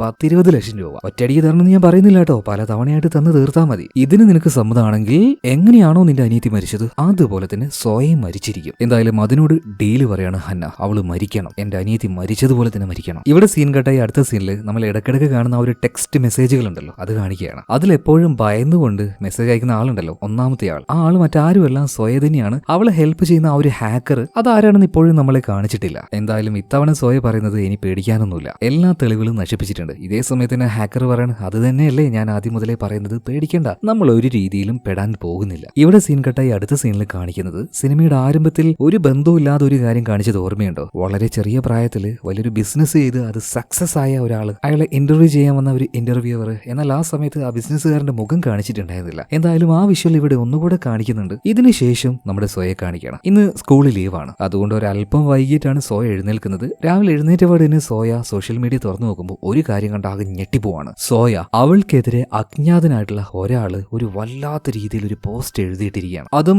ഈ സോയയെ കുറിച്ച് വളരെ മോശമായ രീതിയിൽ മറ്റൊരാളെ കുറിച്ച് അനാവശ്യമായ കാര്യങ്ങൾ നുണ പറയാൻ സോയ അത്രയും മിടുക്കിയാണ്. അങ്ങനെ മിൻസുവിനെ കുറിച്ച് നുണ പറഞ്ഞ് ഓരോ കാര്യങ്ങൾ എഴുതി കള്ള പോസ്റ്റുകൾ ഇട്ടത് ഈ സോയയാണെന്ന രീതിയിൽ വളരെ വ്യക്തമായ തെളിവുകളോടുകൂടിയിട്ടാണ് ഈ പുതിയ പോസ്റ്റ് വന്നിരിക്കുന്നത്. എന്തായാലും ആ പോസ്റ്റ് ഇട്ടത് ആരാണെന്ന് നമുക്കറിയാലോ, സുഹ തന്നെയായിരിക്കും. എന്തായാലും സോയ എഴുതി വിട്ട ആ ഒരു ഫേക്ക് ആയിട്ടുള്ള കാര്യങ്ങൾ കാരണം മിൻസു ആത്മഹത്യ ചെയ്തല്ലോ. അധികം വൈകാതെ അവൾ പിടിക്കപ്പെടും എന്നൊക്കെ രീതിയിൽ ആ ഒരു പോസ്റ്റിൽ എഴുതിയിട്ടുണ്ട്. ഇത് കണ്ട് പേടിച്ചു പോയ സോയ അപ്പം തന്നെ അവളുടെ ആ ഒരു സപ്പോർട്ടർ ആയിട്ടുള്ള ഹാക്കർ ഉണ്ടല്ലോ, അവനിക്ക് മെസ്സേജ് അയക്കുന്നുണ്ട്, എനിക്ക് ആകെ പേടിയാവുന്നു, ആരും എനിക്കെതിരെ പോസ്റ്റ് ഇട്ടിട്ടുണ്ട്, എല്ലാ തെളിവ് ഇടുന്നൊക്കെയാണ് അയാൾ പറഞ്ഞിരിക്കുന്നത്. എന്നാൽ ഹാക്കർ പറയണത്, ഇന്നലെ നിനക്ക് നല്ല ധൈര്യമായിരുന്നല്ലോ, നിനക്ക് എന്താണ് ഈ ഇടയ്ക്കിടയ്ക്ക് സംഭവിക്കുന്നത്, നീ എന്തിനാ ഈ പേടിച്ച് ജീവിക്കുന്നത്, നിനക്കെതിരെ ആരും ഒരു തെളിവും കൊണ്ടുവരാൻ പോകുന്നില്ല. ഇപ്പൊ ആ ഒരു ചാറ്റ് സെക്ഷൻ ക്ലോസ് ആവുകയാണ്. ഇതിനുശേഷം വീണ്ടും മറ്റൊരു പോസ്റ്റ് വരുന്നുണ്ട്. സോയ അതും കാണുന്നുണ്ട്. അതായത് മറ്റുള്ളവരുടെ പേഴ്സണൽ ഡാറ്റ മോഷ്ടിക്കുന്നവളാണ് ഈ സോയ. മറ്റുള്ളവരുടെ പ്രൈവസിയിലേക്ക് നുഴഞ്ഞു കയറി അവരുടെ രഹസ്യങ്ങൾ അറിയുന്ന വളരെ വൃത്തികെട്ട ഒരു സ്വഭാവം ഈ സോയക്കുണ്ട്. അവളൊരു കള്ളിയാണ്. ഒരുപാടധികം ആൾക്കാരുടെ പേഴ്സണൽ ഡാറ്റാസ് അവളുടെ കയ്യിലുണ്ട്. എല്ലാ തെളിവുകളോടും കൂടെ ഞാൻ ഇനിയും വരും. അതാണ് രണ്ടാമത്തെ പോസ്റ്റുള്ളത്. ഇത് കണ്ടപാട് തന്നെ വീണ്ടും സോയ ആ ഹാക്കർക്ക് മെസ്സേജ് അയക്കുന്നുണ്ട്. ഇതുപോലെ രണ്ടാമതൊരു പോസ്റ്റ് വന്നിട്ടുണ്ട്. അപ്പൊ തന്നെ ഹാക്കർ പറയണ, അല്ല നമ്മളൊന്ന് ഹാക്ക് ചെയ്തെടുത്ത എല്ലാ ഡീറ്റെയിൽസും നിന്റെ ഫോണിൽ നിന്നും നീ ഡിലീറ്റ് ആക്കിയിട്ടില്ലേ? ചെറിയൊരു ഭയത്തോട് കൂടിയിട്ട് സോയ പറയണ, ഡിലീറ്റ് ആക്കിയെന്ന്. എന്നാ നീ ഒട്ടും പേടിക്കേണ്ടെന്ന് ഹാക്കർ വീണ്ടും പറയാണ്. എന്നാ സത്യത്തിൽ നമ്മുടെ സോയയുടെ ഉറക്കം തന്നെ നഷ്ടമായിരിക്കുകയാണ്. ആരൊക്കെയോ അവളുടെ ഫോണിലേക്ക് വിളിച്ചിട്ട് ഒരുപാട് അനാവശ്യങ്ങൾ പറയുന്നുണ്ട്. രാത്രി കിടന്നുറങ്ങുമ്പോഴും വിളിക്കുകയാണ്. എന്നിട്ട് പറയാണ്, കൊലയാളി കൊലയാളി കള്ളത്തി. ഇത് കേൾക്കുന്ന സമയത്ത് സോയ പെട്ടെന്ന് ഫോൺ കട്ട് ചെയ്യും. എന്നാൽ വീണ്ടും കോള് വരികയാണ്. അവളെ വല്ലാതെ ഡിസ്റ്റർബ് ചെയ്യാൻ തുടങ്ങുകയാണ്. മാനസികമായിട്ട് അവൾ ആകെ തളർന്നു പോകുന്നുണ്ട്. സത്യം പറഞ്ഞാൽ ഇപ്പൊ ഫോൺ എടുക്കാൻ തന്നെ അവൾക്ക് പേടിയാവുകയാണ്. തലയിൽ നിന്നും ഒരു മുഴക്കം പോലെ കൊലയാളി കൊലയാളി തലയുടെ ഉള്ളിൽ കയറി അവളോട് ആരും അത് പറയുന്നത് പോലെ അവൾക്ക് വീണ്ടും ഫീൽ ആവുകയാണ്. അവസാനം ഭ്രാന്ത് പിടിച്ച് ഇപ്പൊ സോയ പുറത്തേക്ക് ഇറങ്ങുന്നുണ്ട്. പുറത്തേക്ക് ഇറങ്ങിയ സമയത്തും ഈ ഒരു മുഴക്കം അവളുടെ തലയുടെ ഉള്ളിൽ നിന്ന് ഇങ്ങനെ വന്നുകൊണ്ടിരിക്കുകയാണ്, കൊലയാളി കൊലയാളി എന്ന രീതിയിൽ. എന്നാൽ സത്യത്തിൽ ഇത് അവളുടെ തലച്ചോറിന്റെ ഉള്ളിൽ നിന്ന് വരുന്ന ശബ്ദമല്ല. ഇതിന്റെ പിന്നിൽ നമ്മുടെ സൂഹോയുടെ ഒരു വ്യക്തമായ പ്ലാൻ ഉണ്ടായിരുന്നു. അതായത് സൂഹോ ഹന്നയ്ക്ക് വാക്ക് കൊടുത്തായിരുന്നു, നിന്റെ അനിയത്തി എങ്ങനെയാണോ മരിച്ചത് അതേ രീതിയിൽ തന്നെ എല്ലാ വിഷമങ്ങളും അനുഭവിച്ച് സ്വയം മരിക്കുകയാണ്. അപ്പൊ സ്വയെ ആത്മഹത്യക്ക് വേണ്ടി പ്രേരിപ്പിക്കണം, അവളാകെ തകർത്ത് കളയണം. അതിനുവേണ്ടി തന്നെ സൂഹോ ചെയ്ത കാര്യം എന്ന് വെച്ചാൽ ഈ സ്വയയുടെ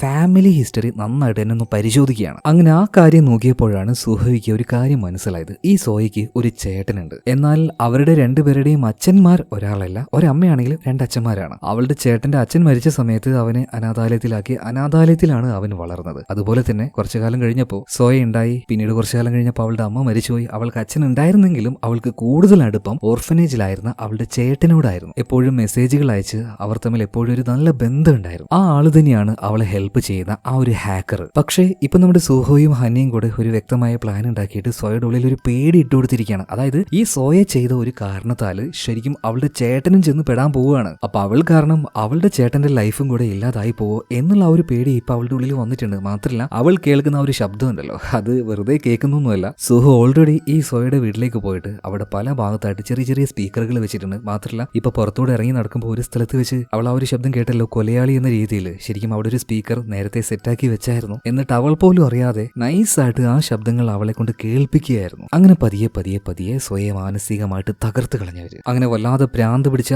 ഒരു വല്ലാത്ത സിറ്റുവേഷനിലാണ് സോയ ഇപ്പൊ അവളുടെ റൂമിലിരിക്കുന്നത്. ഇനി അവളെ കൊണ്ട് ആത്മഹത്യ ചെയ്യാൻ പ്രേരിപ്പിക്കണം. അപ്പൊ എന്തെങ്കിലുമൊക്കെ മൈക്കിലൂടെ നീ വിളിച്ചു പറ, അത് കേട്ട് അവളത് ചെയ്തോളെന്ന് സോഹോ ഹന്നയോട് പറയുമ്പോൾ ഞാനിപ്പോ എന്താ പറയണ്ടേ, എന്ത് പറഞ്ഞ അവളെ കൊണ്ട് ഞാനത് ചെയ്യിപ്പിക്കുക. ഇപ്പൊ സോഹോ ഒന്ന് ആലോചിച്ചിട്ട് പറയണം, ഒരു ഐഡിയ ഉണ്ട്, ഞാൻ പറയുന്നത് പോലെ അങ്ങ് പറഞ്ഞു. കഴിഞ്ഞ കൊല്ലം നീ മരിക്കാൻ നോക്കിയതല്ലേ, അന്ന് വിജയിച്ചില്ല, എന്നാൽ ഇത്തവണ എന്തായാലും വിജയിക്കും, നീ ഒന്ന് ചെയ്തു നോക്കെന്ന് പറയണം. ഇത് കേട്ടപ്പോൾ ഞെട്ടിപ്പോയ ഹന്ന പറയണ, അവൾ കഴിഞ്ഞ കൊല്ലം മരിക്കാൻ ശ്രമിച്ചതാണോ? അതേ എന്ന് സുഹോ പറയാണ്. അവളുടെ കയ്യിലെ പാട് കണ്ടില്ലേ, അവൾ ഒരു തവണ ഞരമ്പ് മുറിച്ച് മരിക്കാൻ നോക്കിയതാണ്. എന്താണ് അതിന്റെ കാരണം എന്ന് ഹന്ന ചോദിച്ചപ്പോ ഇപ്പൊ സുഹോ പറയാണ്, അന്ന് റോണി പറഞ്ഞ കാര്യം ഓർമ്മയില്ലേ, സ്കൂളിൽ വെച്ച് രണ്ടുപേര് പരസ്പരം ഉമ്മ വെച്ചപ്പോ അവൾ അത് കണ്ട് കംപ്ലൈന്റ് കൊടുത്തു എന്ന്. അതിന്റെ പേരിൽ ആ രണ്ടാൾക്കാരെ സ്കൂളിൽ നിന്ന് പുറത്താക്കിയിട്ടുണ്ടായിരുന്നു. എന്നാൽ ഈ കാര്യം സോയ ചെയ്തതുകൊണ്ട് തന്നെ അവളെ കുറിച്ച് വളരെ മോശമായ രീതിയിൽ സോഷ്യൽ മീഡിയയിൽ ആരും ഒരു പോസ്റ്റ് ഇട്ടു. അതിനുശേഷം സോയ ഭീകരമായ രീതിയിൽ സൈബർ ബുള്ളിങ് ഏറ്റുവാങ്ങി. അതുപോലെ തന്നെ സോയയെക്കുറിച്ച് അങ്ങനെ ഒരു പോസ്റ്റ് ഇട്ടത് ആരാണെന്നറിയോ? മറ്റാരുമല്ല ഹന്ന, നിന്റെ അനിയത്തിയായിട്ടുള്ള മിൻസു തന്നെയാണ്. മിൻസുവോ? അവൾ അങ്ങനെയൊന്നും ചെയ്യില്ല എന്ന് ഹന്ന പറയണ. നിന്റെ അനിയത്തിയായിട്ട് അങ്ങനെയൊന്നും ചെയ്യില്ല എന്നാണ് നീ പറയുന്നല്ലേ? ആളെ തിരിയാതിരിക്കാൻ ഒരു പ്രത്യേക ഐഡിയയിൽ നിന്നാണ് നിന്റെ അനിയത്തി സോയക്കെതിരെ അങ്ങനെ ഒരു പോസ്റ്റ് ഇട്ടത്. എന്നാൽ അറിയാലോ, സോയക്ക് ഹാക്കർ ആയിട്ടുള്ള ഒരു ചേട്ടനുണ്ടെന്ന്. ആ ഹാക്കർ അവന്റെ അനിയത്തി സോയക്കെതിരെ ആ പോസ്റ്റ് ഇട്ട ആളെ കണ്ടുപിടിച്ചു. അത് മറ്റാരുമായിരുന്നില്ല, മിൻസു തന്നെയായിരുന്നു. പിന്നത്തെ കാര്യം പറയണ്ടല്ലോ, സോയയ്ക്ക് അടങ്ങാത്ത പ്രതികാരം മിൻസുവിനോടുണ്ടായി. മിൻസുവിനോടും സോയ അവളുടെ പ്രതികാരം വീട്ടി. അതായത് മിൻസുവിനെ കുറിച്ചും സോയ മോശമായ രീതിയിൽ പോസ്റ്റുകൾ ഉണ്ടാക്കി എഴുതിയിട്ടു. പരസ്പരമുള്ള ഒരു പകപോക്കൽ തന്നെയായിരുന്നു. മാത്രമല്ല നിന്റെ അനിയത്തി മിൻസുവിനെ കുറിച്ച് നിനക്ക് എന്തറിയാം? മരിക്കുന്ന സമയത്ത് അവളുടെ അവസ്ഥ എന്തായിരുന്നു? ചെറുപ്പം മുതലേ അവളുടെ മാനസികാവസ്ഥ എന്തായിരുന്നു? ഇതിനെക്കുറിച്ചൊക്കെ അറിയാൻ ശ്രമിച്ചിട്ടുണ്ടാവും. ഞാൻ അവളുടെ പോസ്റ്റുകൾ വായിച്ചിട്ടുണ്ടായിരുന്നു. അവൾ എഴുതിയ പല കാര്യങ്ങളും വായിച്ചു നോക്കിയിട്ടുണ്ടായിരുന്നു. അതായത് അവളുടെ ഉള്ളിൽ ചെറുപ്പം മുതലേ വല്ലാത്തൊരു ഡിപ്രഷൻ ഉണ്ടായിരുന്നു. ചേച്ചിയും അതുപോലെ തന്നെ അമ്മയും ഇവർ രണ്ടുപേരും ഒരുപാട് കഷ്ടപ്പെട്ടുകൊണ്ടാണ് എന്നെ നോക്കുന്നത്. എനിക്കാണെങ്കിൽ അവർക്ക് വേണ്ടി ഒന്നും ചെയ്യാൻ കഴിയുന്നില്ലല്ലോ എന്നുള്ള ഒരു കുറ്റബോധവും അനാവശ്യമായ ഡിപ്രഷനും അവളെ വല്ലാതെ വിഷമിപ്പിക്കാറുണ്ടായിരുന്നു. അവൾ എപ്പോഴും ബാക്കിയുള്ളവർക്ക് ദുരിതം മാത്രമേ കൊടുത്തിരുന്നുള്ളൂ എന്നൊരു വിശ്വാസമായിരുന്നു അവൾക്ക്. അതുപോലെ തന്നെ അവളുടെ ഏറ്റവും അടുത്ത ഫ്രണ്ടായിരുന്നു ലീന റോണിയെ പ്രണയിക്കുന്നുണ്ട് എന്നുള്ള കാര്യം മിൻസുവിന് അറിയില്ലായിരുന്നു. അതറിയാതെയാണ് മിൻസു അറിയാതെ റോണിയുമായിട്ട് പ്രണയത്തിലായത്. പിന്നീട് ശരിക്കും ലീന റോണിയെ പ്രണയിക്കുന്നുണ്ട് എന്നറിഞ്ഞപ്പോൾ മനഃപൂർവ്വം തന്നെ മിൻസു റോണിയെ വിട്ടു പോയതാണ്, അവര് രണ്ടുപേരും ഒരുമിക്കാൻ വേണ്ടിയിട്ട്. അപ്പോഴും മിൻസുയുടെ ഉള്ളിൽ ഇങ്ങനെ തന്നെയാണ്, ഞാൻ ആരുടെ കൂടെ പോയാലും അവർക്ക് വിഷമം മാത്രമേ കൊടുക്കുന്നുള്ളൂ. ഓൾറെഡി ഒരു വല്ലാത്ത മാനസികാവസ്ഥയിലൂടെയായിരുന്നു ശരിക്കും നിന്റെ അനിയത്തി മിൻസു പോയിക്കൊണ്ടിരുന്നത്. ഇനിയിപ്പോ സോയ അവൾക്കെതിരെ ആ ഒരു പോസ്റ്റ് ഇട്ടിട്ടില്ലെങ്കിലും അവളുടെ മാനസികാവസ്ഥ വെച്ച് അവൾ എന്തായാലും മരിക്കുമായിരുന്നു. എന്നാൽ സോയ അങ്ങനെ ഒരു പോസ്റ്റ് ഇട്ടതുകൊണ്ട് അത് കുറച്ച് നേരത്തെ ആയി എന്ന് മാത്രം. ഇനി നീ പറ, പൂർണ്ണമായ കുറ്റക്കാരി അത് സോയയാണോ അല്ലെങ്കിൽ മിൻസുവിനുണ്ടായിരുന്ന ആ ഒരു ഡിപ്രഷൻ അതായിരുന്നു ശരിക്കും പ്രശ്നം? നീ തന്നെ ആലോചിക്കുക. ഇവരിവിടെ ഇങ്ങനെ സംസാരിക്കുന്ന സമയത്ത് സോയയാണെങ്കിൽ അവളുടെ വീടിന്റെ ബാൽക്കണിയിൽ പോയിട്ട് താഴേക്ക് ചാടി മരിക്കാനായിട്ട് ഇങ്ങനെ നിൽക്കുകയാണ്. പെട്ടെന്നാണ് മൈക്കിൽ പോയിട്ട് നമ്മുടെ ഹന്ന സംസാരിക്കുന്നത്, ഇപ്പൊ നീ ചാവാൻ നേരമായിട്ടില്ല, ഇപ്പൊ അത് ചെയ്യല്ലേ എന്ന് പറയാം. ആ ശബ്ദം കേട്ടപ്പോ സോയ ആകെ ഞെട്ടിപ്പോവാണ്. അപ്പോഴാണ് അവൾക്ക് കാര്യങ്ങൾ മനസ്സിലാവുന്നത്. അവൾ കേട്ടിരുന്ന ഒരു മുഴക്കം അവളുടെ തലയുടെ ഉള്ളിൽ നിന്നല്ല, ഇതുപോലെ മൈക്കിൽ നിന്നാണെന്ന്. എന്തായാലും സോയ മരിക്കാൻ ശ്രമിക്കുന്ന ആ ശ്രമം അവിടെ ഉപേക്ഷിക്കുകയാണ്. അതായത് ഹന്നയ്ക്ക് മനസ്സിലായി സോയ കാരണമല്ല മിൻസു മരിച്ചത്. എന്നാൽ പ്രായത്തിന്റേതായ ചില തെറ്റുകൾ സോയയുടെ ഭാഗത്തുനിന്നും വന്നിട്ടുണ്ട്, അവളുടെ സഹോദരനായിട്ടുള്ള ഹാക്കറുടെ ഭാഗത്തുനിന്നും വന്നിട്ടുണ്ട്. അതുകൊണ്ട് തന്നെ രണ്ടുപേർക്കും എതിരായിട്ടുള്ള എല്ലാ തെളിവുകളും സോഹോ എടുത്തു കൊടുക്കുകയാണ്. ഈ തെളിവുകൾ ഇപ്പൊ പോലീസിന് കൊണ്ടേ കൊടുത്താൽ എന്തായാലും രണ്ടുപേരെയും ചിലപ്പോൾ പോലീസ് അറസ്റ്റ് ചെയ്യാം, അറസ്റ്റ് ചെയ്യാതിരിക്കാം. അങ്ങനെ ഈ പ്രശ്നങ്ങളെല്ലാം കഴിഞ്ഞു. സുഹോയും അതുപോലെ തന്നെ ഹന്നയും മറ്റൊരു കഫേയിൽ വെച്ച് മീറ്റ് ചെയ്യാണ്. പക്ഷെ എന്നും കാണുന്നത് പോലെയുള്ള സാധാരണ ഡ്രസ്സ് ഇട്ടിട്ടല്ല ഈ സുഹോ വന്നിരിക്കുന്നത്, വെൽ ഡ്രസ്ഡ് ആണ്. അതുപോലെ തന്നെ അവൾക്കൊരു ചാവി കൊടുത്തിട്ട് പറയാണ്, ഇത് എന്റെ ഒരു വീടിന്റെ ചാവിയാണ്, ഇനി മുതൽ നീ എന്റെ അസിസ്റ്റന്റ് ആയിട്ട് എന്റെ കൂടെ കൂടിക്കോ. ഇത് കേട്ടപ്പോൾ ഹന്ന ആകെ ഞെട്ടിപ്പോവാണ്. അതായത് ചെറിയ ചെറിയ പൈസയ്ക്ക് വേണ്ടി ഇൻവെസ്റ്റിഗേഷൻ നടത്തുന്ന ഇവന്റെ കയ്യിൽ എങ്ങനെയാണ് ഇത്രയും വലിയൊരു വീട്? ഇവിടെയാണ് കഥയുടെ അവസാനത്തെ ട്വിസ്റ്റ്. അതായത് സിനിമയുടെ പല ഭാഗത്തുമായിട്ട് ചെറുപ്പക്കാരനായിട്ടുള്ള ഒരു ബിസിനസ്സുകാരനെ ഒരു ലേഡി ഇന്റർവ്യൂ ചെയ്യുന്ന കണ്ടില്ലേ? ആ ചെറുപ്പക്കാരൻ അത് മറ്റാരുമല്ല, സുഹോ തന്നെയാണ്. അവൻ വലിയ ബിസിനസ്സുകാരനായെങ്കിലും അവന്റെ ഒരു പാഷനാണ് ഇതുപോലെയുള്ള ഇൻവെസ്റ്റിഗേഷൻ. അവന്റെ ഐഡന്റിറ്റി അത് മറച്ചു വെച്ച് അവൻ ഈ ഒരു ജോലി ഇടയ്ക്കിടയ്ക്ക് ചെയ്യും കേട്ടാ. മാത്രല്ല